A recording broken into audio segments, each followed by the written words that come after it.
It's actually amazing. The answer to 99% of questions or conundrums or scenarios that people come up and ask me, 99% of the time, the answer is work harder. My girl left me. What do I do? Hit the gym. My friend died. What do I do? Become exceptional. I'm sad. What do I do? Train. Like, the answer is nearly universal. Yep. It's always working harder is never going to not help. No matter what scenario you're in, working harder is never going to not help you. And it's amazing that I give different versions of the same answer for 99% of the questions I'm asked. Work harder. If you have a problem, whether you're broke, whether you're out of shape, whether your fucking friend dies, whether your girl leaves you, whether you're depressed, whatever it is, working harder is almost always the answer. So you know what you need to do. You need to do it. And what's amazing, again, is kind of like the antidote. If you take the antidote before the poison, then you never get sick in the first place. If you're always working as hard as possible, if you're always working your ass off and trying to be the best version of yourself every single day, then you never get sick in the first place. So listen, life is extremely difficult as a man. It's very fucking hard. There is no way I can tell you to win unless you're a top tier man. I can't sit here and give you a cheat code that allows you to stay a loser and win. I can only tell you what I've done. I became extremely wealthy. I became extremely capable. I became extremely smart. I developed a vast network of individuals that nobody wants to mess with. And I set up a life that makes me difficult to damage. That's what I did. You're saying, how can I comply, stay weak and stay stupid and be safe from tyranny? And I say to you, you can't do that. That's why I teach the tenets I teach. And that's also why I think they find me so threatening, because I'm teaching people to do exactly that. I say, listen, there's no strength of mind or strength of opinion without strength of body. First thing you need to do is go train. Don't care what you think. Don't care what you think. Too small. First thing you need to do is go train. That's number one. If you think 2 + 2 is 4, and I think 2 + 2 is 5, and we're gonna argue this to the end, it's gonna be 5. So you better go do something.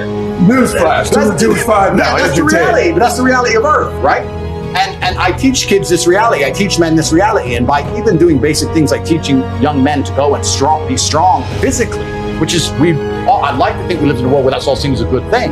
There are people in the world who sit there and go, wait. Making them physically stronger is going to affect our ability to change the narrative in their minds in real time with our Matrix program. That is negative. I've been put on the planet for a very specific reason. And I've been put on the planet to humble you. Because all of you people watching this, you will not reach your potential as a man unless you are extremely introspective. You must look in the mirror and you must compare yourself to Tate, and you must understand that you fail in every metric. You are poor, you are weak, you are stupid, you are ugly, and you are short. You are none of the things I am.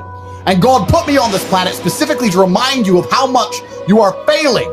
You are failing the experience of man because I exist. And only when you accept that and accept your place below me with deep introspection can you find the inner secrets of Wudan.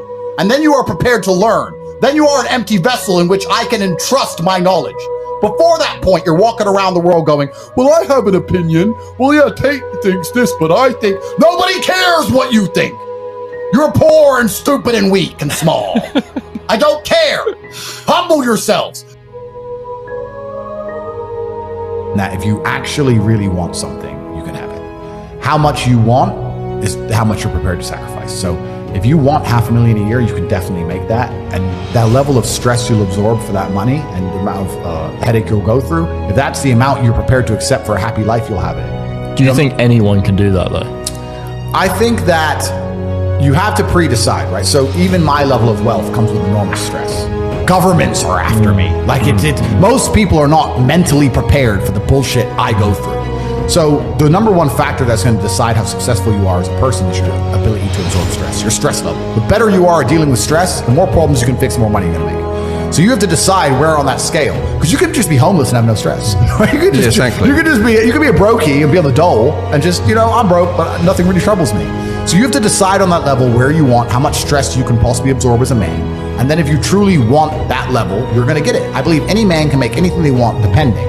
Any one of you here, I have no idea how much money you're making, but if you were to say, you know what, I'm throwing away my relationship, I'm throwing away my social life, I'm going ham, I'm going nuts, I don't care what they do to me, I'm gonna go and I'm gonna make it. You'd make a bunch of money, but there's a bunch of garbage that comes with it. So you have to decide, right? So I think it's a conscious decision. Anybody can be as rich as they want to be. That's the true thing about it.